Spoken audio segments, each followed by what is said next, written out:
সাকিবের নতুনত্ব একটা অভিনয় দেখলাম, এক এক ছবি এক এক স্টাইলের, এই ছবিটা আবার অন্য স্টাইলের অভিনয়, ভালো লাগছে।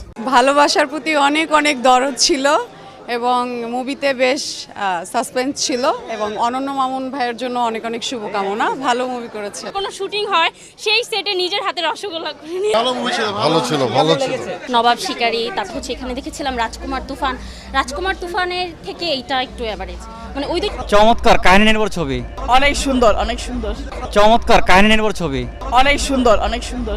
যারা ওই যে চিপায় গিয়ে মুভি দেখে এরকম এই টাইপের মানুষই বলতে পারবে, কজ তারা সবসময় শাকিব খানকে অ্যাকশন তারপর হচ্ছে যে আপনার রোমান্টিক মুভি দেখতে অভ্যস্ত, তারা একটু ভিন্ন রূপে শাকিব খানকে দেখতে ওরকমভাবে অভ্যস্ত না। আমি এটা বলবো যে এই মুভিটা প্রত্যেক নারী এবং পুরুষের দেখা উচিত।